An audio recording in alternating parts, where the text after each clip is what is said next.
This Day in Sports History. This episode is brought to you by the Sterling Soap Company. I'm a big fan of shave soap. I've been using different brands for years, and I recently gave Sterling's shave soaps a try, and I've been very happy with the results. Sterling's shave soaps give you a great lather and a frictionless feel that allows the razor to glide right over the skin for a super close shave. No skin irritation and a clean, refreshing feel with no soapy residue after. I can tell you without a doubt, it's simply the best shave I've ever had. And my wife has noticed too. And here's the thing. With the ability to purchase 1-ounce sample pucks, you can try out different scents to find the right one for you.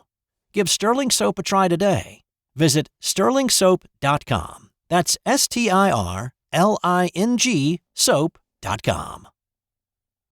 It's January 16th, and on this day in 2000, Paul Azinger won the Sony Invitational. Now, if you think that this was just another guy winning just another golf tournament, well, you'd be mistaken.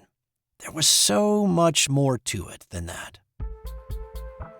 Prior to teeing off on Thursday for the first round of the Sony Invitational at Wailea Country Club, Paul Azinger was convinced he would never win another PGA Tour event. He hadn't won on tour since 1993, and he was 40 now. Other golfers have won on tour well past 40, but this was not the same Zinger of the late 80s, early 90s. He'd been hardened a good bit to the realities of life. He'd been diagnosed with cancer in 93, and he battled it with radiation and chemo and came back to the tour in 94. His good friend Payne Stewart, along with his agents Van Arden and Robert Fraley, had died in a freakish plane accident just 3 months before. Azinger was gutted, and it left him looking for purpose and also with a good bit of survivor's guilt. But he also said it changed his whole focus. Now, coming into this week, he did have one new piece of equipment for this tournament, the belly putter. Now, according to Paul, this was the first usage of a belly putter during a PGA Tour event. It had shown up in some bags on the senior circuit, but it was considered an old guy's putter. Well, old guy putter or not, Zinger was making just about everything this week. A first-round 63 put him in the lead. He protected it with a 65 on Friday, and he tamed blustery winds on Saturday to shoot 68. Well, after 3 rounds, he was 14 under and leading the tournament by 5 shots. On Sunday, the fairways were as wide as the Grand Canyon and the hole as large as a bucket with a golf ball magnet in the bottom. He shot a bogey-free 5 under 65, and he won by 7 shots over the first full field of the season. Now, there were a lot of emotions when he walked up the 18th fairway, and he rolled in his final putt. It's just like everything's kind of culminated. It felt like a big wrap-up. I also felt like, there were so many people that this was going to help emotionally because they felt through me a little bit what, the loss of Payne Stewart, I imagine, and how it affected me. And I think it just made everybody in the game happy, to be honest with you. It just, the whole game of golf needed to be picked up. And I just came out and did that, really. Looking back, you don't know at the time, but when you reflect back, you think, man, that really was an uplifting moment after just such devastation in the off-season. This was Azinger's last win on tour, but he'd made it all the way back to the mountaintop after being in an emotional valley for a long time. On this day in 1977, Bruce Lietzke won his first golf tournament. Now, the name Bruce Lietzke is not one that you're going to hear bandied about with the greats. He never won a major, and he only won 13 times on the PGA Tour, but he had as smooth a golf swing as you would ever see. He was the antithesis of Ben Hogan or Tiger Woods in that he rarely practiced. He played a limited number of tour events each year, and he hit the same high fade throughout his entire career. He loved golf, but he also loved the off-season. He once said that November and December are like holy months. He'd put the clubs in the garage at the end of one season, and he would not touch them until the start of the next, which makes this story a little bit surprising. Because here at the start of the 1977 golf season, Lietzke broke through for his first PGA Tour win. He'd been on the circuit for 3 years at this point, and he'd done all right, but here on Sunday at the Tucson Open, he was in the lead. On the 18th, he just needed a par, and he would win the tournament. But that plan was derailed by a 3-putt bogey, and it sent the golf tournament into a playoff with Gene Littler. Lietzke and Littler played 3 extra holes, all square, and when they came back to the 18th for the 4th sudden death hole, it was time to end this thing. Lietzke was on the green 70 feet away and putting for birdie. He'd had a similar putt to this about an hour before, but his lag putt wasn't hit hard enough and it left him with that long second that he missed. This time, he hit it. He hit it hard enough this time, I think, and he stayed good.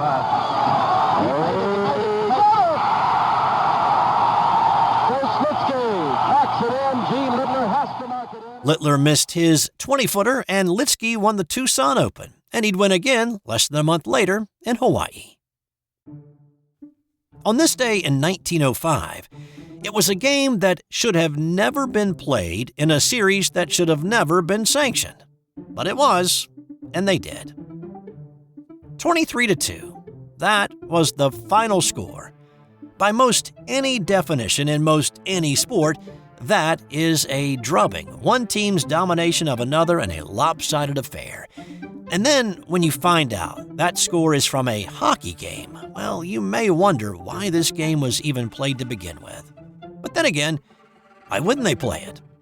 It was January 16, 1905, and the Ottawa Silver Seven, the holders of the Stanley Cup and the forerunners of the Senators, had scored 23 goals against the 2 put up by the Dawson City Nuggets. This was Game 2 of a best-of-3 series. Game 1 had been a more respectable 9-2 drubbing. But this story is not really about the score, but more about the journey that it took to get there. Now, first, you need to know that the Stanley Cup was initially awarded to the best hockey team in Canada, and between 1893 and 1914, and before the NHL started handing out the trophy to its champion in 1926, the holder of the cup could be challenged for the right to hold it by another Canadian team. And in fact, that tended to happen several times a year, sort of like Gregory Peck in The Gunfighter. Great movie, by the way, go check that out. Second thing you should know is that in the summer of 1904, the folks of Dawson City, which is located in the Yukon mining territory in the far northwest reaches of Canada, were feeling pretty good about themselves. They had won their 4-team senior league and were itching for a shot at the cup. Now, this was a city that was recently flush with newfound money in the form of gold from the gold rush, and one recently wealthy man by the name of Joseph Boyle was ready to put up the money for a shot at the cup. So that summer, a challenge was issued to Ottawa from Dawson City. It was accepted, even though some hockey historians are a bit puzzled how it ever got approved. Game 1 was set for January 13, 1905, and Game 2 for this day in 05.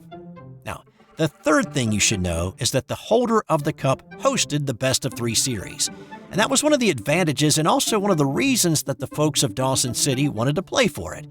They figured that as remote as they were, if they could win it, they would never give it up. So, if you are as challenged by Canadian geography as I am, then it will help to know that Dawson City is in northwest Canada, very near Alaska, and due east of Fairbanks, while Ottawa is due north of Syracuse, New York. It's a journey of more than 4,000 miles, and again, this is 1905, traveling a good bit different back then. So on December 18, 1904, the 7 members of the Dawson City Nuggets, along with their coach, set off on their 4,000-mile journey. The first leg was a 330-mile journey south to Whitehorse via dog sled, with several of the players running behind the sled team, and the temperature was in the negative 20s. They covered an average of 45 miles in the first few days, but blisters started to wear on the men's feet. They caught a train to Skagway, Alaska, which is on the coast, so they could take a steamer to Vancouver. But the team was 2 hours late to meet the steamer, and their ship had sailed. Literally. They were stranded there 5 days in Skagway, waiting for another one. After they made it to Vancouver, the team boarded another train on January 6th for the 5-day journey across Canada, arriving in Ottawa on the 11th for the first game on the 13th. Ottawa refused to move the dates, and as I've already said, Ottawa won Game 1 9-2. Now, Ottawa had a player by the name of Frank McGee, and he dominated the action in Game 2, scoring a total of 14 goals as Ottawa defended Lord Stanley's Cup. That 23-2 score was the most lopsided result in Challenge Cup history. So the team that dog-sled, walked, ran, tramped on trains in a steamer for nearly a month played 2 games and lost by a combined score of 32-4. Oh, and Ottawa treated Lord Stanley's Cup about like they treated the Nuggets. In celebrating their cup defense, one Ottawa player attempted to boot the trophy over the Rideau Canal, but failed, and the cup crashed into the ice below and remained there until the following day. And on this day in 1972, the Dallas Cowboys won Super Bowl VI, beating the Miami Dolphins 24-3. Miami was the only team to go without a touchdown in the Super Bowl until 2019, when the Los Angeles Rams equaled them in a 13-3 loss to the Patriots. And in 1970, baseball's Curt Flood filed his civil lawsuit against Major League Baseball, challenging the reserve clause. And if you'd like to learn a little bit more about that, check out the December 24th episode of This Dish, when Flood initiated his challenge unofficially in a letter sent to Commissioner Bowie Kuhn. And time now for today's That's Got Nothing to Do with Sports fun fact. In 1999, Cosmopolitan magazine put out a line of yogurts and soft cheeses. It only marketed the product lines to readers of its magazine, and coupled with the fact these were higher priced than competitors, the Cosmo dairy products never caught on.